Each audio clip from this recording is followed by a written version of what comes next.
everyone, welcome back to my channel. I'm Ashley from Ashley Teaches ESL, and on this channel you'll find new videos every week about getting hired as an online ESL teacher, kickstarting your teaching career, and bringing balance to your work and your life. Don't forget to like this video and subscribe to my channel so you don't miss the new videos coming out every week, packed full of free content for new and aspiring online ESL teachers.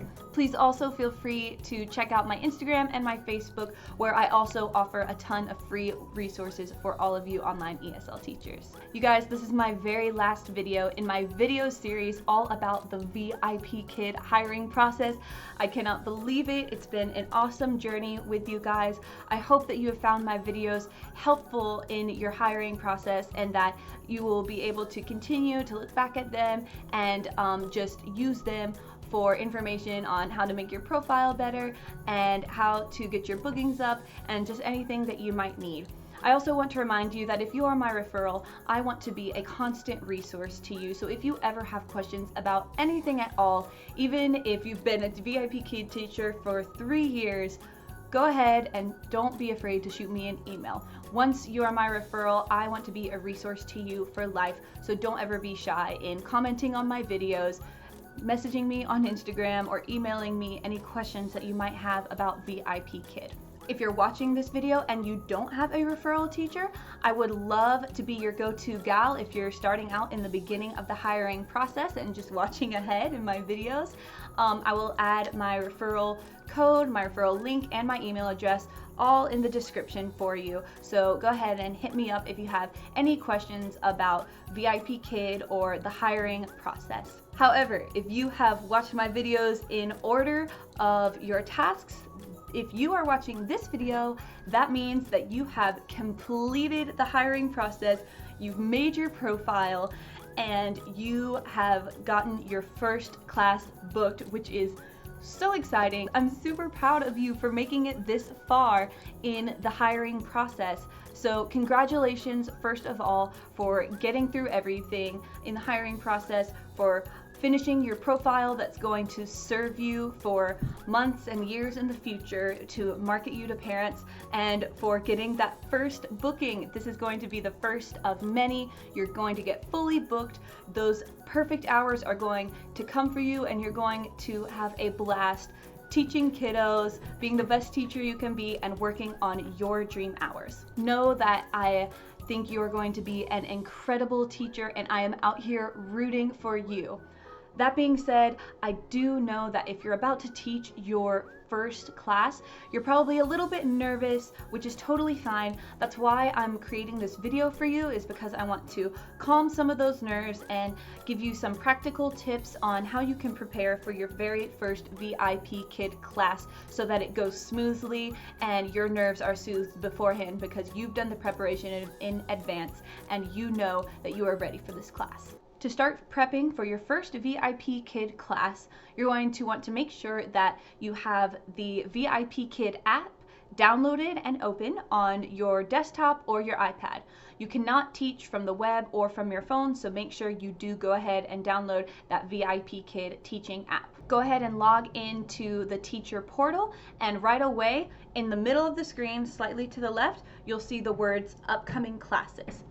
You can click on any of the classes to go to the schedule tab, and you can also access these classes by going to the class tab and choosing classrooms on the drop down menu. Whatever you do, make sure that you are on the upcoming classes tab when you get redirected to this page. Your next class, or the class that you're about to teach, is going to be at the very top. So you can click the student's name for information like their age, interests, any special instructions the parents have.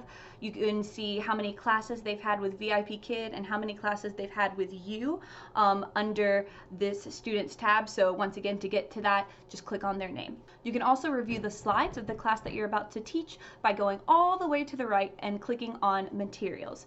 Make sure that as you're reviewing the slides, be looking down at the very bottom for the teacher tips that tells tells you exactly what to say and what to cover on each slide. This, of course, is just kind of an outline for you. You obviously don't have to say exactly those words, but it's a good reference for you to have if you get to a slide and you're like, I don't really remember what this is. You can just check that out real quick.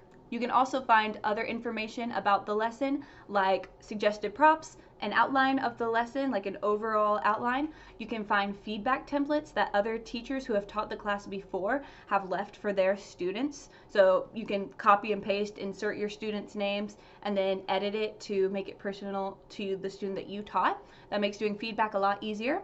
You can also even, on some classes, you can see videos of other teachers who have taught that class before, and I believe it's if they've gotten a 5 Apple rating for that specific lesson more than 5 times, their video will come up on that right-hand side, and you can, it's called Parent Favorites, I believe, and you can click on that video and watch how that teacher taught that specific class, and you'll know that that's a good way to teach it because parents have rated it well in the past. So you can use all this information about the student and the materials to plan and decide how you're going to teach the class and how much time you're going to spend on certain activities. You do want to think about the amount of time you want to spend for each slide.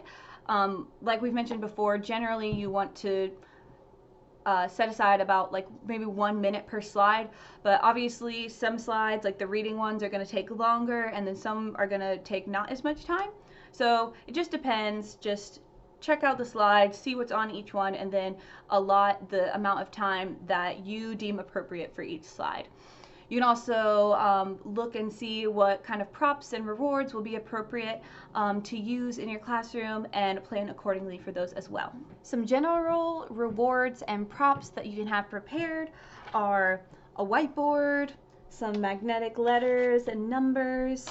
You can have a puppet, and also some Meg and Mike and Dino cutouts on popsicle sticks. Those are things that you can use in pretty much every class, so I would recommend having those prepared most of the time, especially if you're teaching a younger student. As far as rewards go, I recommend some simple visual rewards for a young or low-level student, like feeding the monster a cookie or putting ice cream on the cone, just something really simple and easy like that that they can look at and say, wow, look at that, I get a piece of ice cream, or whatever it is.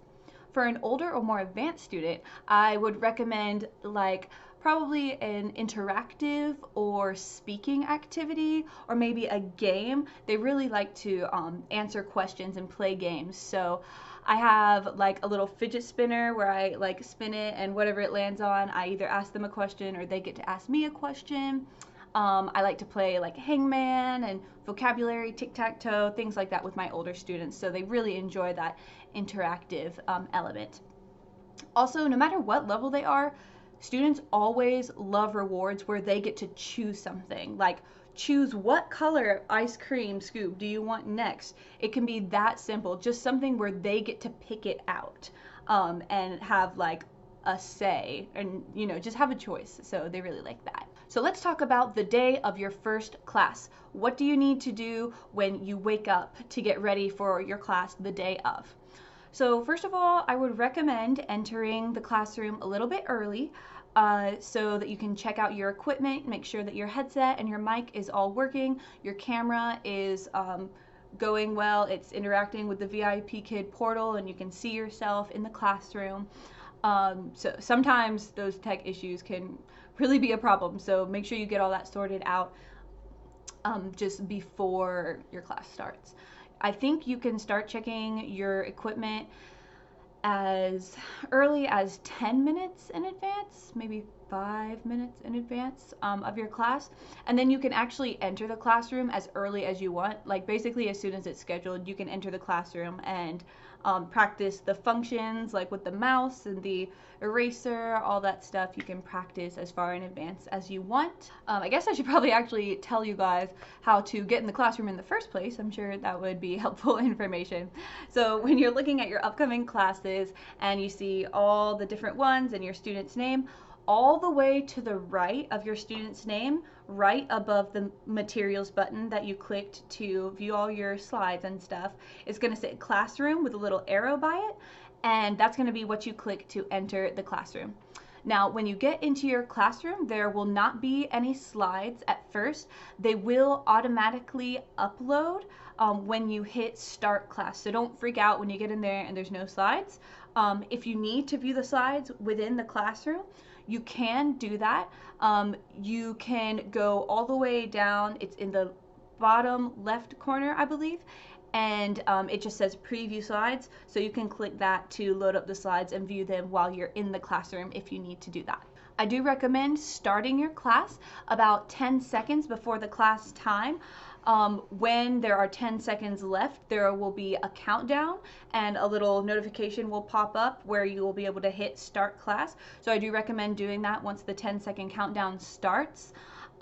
If not, if you want to wait later or start the class before 10 seconds, you can go all the way to the top left corner and the start class button will be there. After you've started the class and you've taught the whole thing, once you're ready to finish class, the start class button will actually change and say finish class. You do want to make sure that you teach at least up until 25 minutes, so have something prepared just in case the student flies through the lesson. Have like a game or an extra little reward or something prepared for you to do at the end of class. And if you run out of time, you teach all the way to 28 minutes and you're still not done with the slides, don't sweat it. Just use the little numbers in the bottom left corner. You can actually click and type in the number slide that you want to go to. So figure out which number slide is the goodbye slide, type that in and go straight to the goodbye slide. When you run out of time, once you hit that 28-minute mark, just go straight to the goodbye slide, tell your student what a good job they did, and just go ahead and say goodbye. Don't worry about it, just try to plan better next time. So those are my tips for your first class. The biggest thing I would stress when you're first starting out is just that preparation is key. You will not always have to prepare as much as you do in the beginning. I promise you it will get better. It'll get easy for you. You'll get much better and more efficient at planning and preparation. But it does take that practice in the beginning to see what methods of preparation work for you. So just go into your classes prepared, and the more you get used to it, the easier it will get. Go ahead and acknowledge that your first class is not going to be perfect, and that's okay. This is new for you. This is your first time at this company, so it's totally okay for your first class to not be perfect. No one's expecting you to be perfect, including the parent that booked your first class, because obviously they can see you're brand new and you've never done this before. They know it's your first class too, so they're not expecting you to be at the same level as someone who's been working at VIP Kid for 5 years. So just know that, be yourself, smile, and encourage your student. Those are probably the most important things you can do, is just be excited, bring a positive energy to the class, and just be super encouraging and loving towards your students. That really is the biggest thing that parents are looking for, is someone who can offer positive correction and encouragement to their kiddos. So yeah, just prepare, teach the material as best as you can, be encouraging, and you're going to do an amazing job. You're going to be a fantastic teacher and your students are going to love you. I'm super excited for you guys to be able to teach your first class. If you have any questions, let me know in the comments. If you want to tell me how your first class went and express any concerns or things that you feel like you did a good job on, let me know in the comments. I'd love to hear about your first class. I hope this video was helpful and encouraging to you. I'm so thankful to have gone through this series and this process, this journey with you guys, and I'm so excited for you to start your own online ESL teaching journey. If you haven't already, as always, don't forget to hit that bell notification and subscribe so you won't miss my new videos every week, all for applicant and current online ESL teachers. Thank you guys again for watching. Happy teaching. I'll see you next time.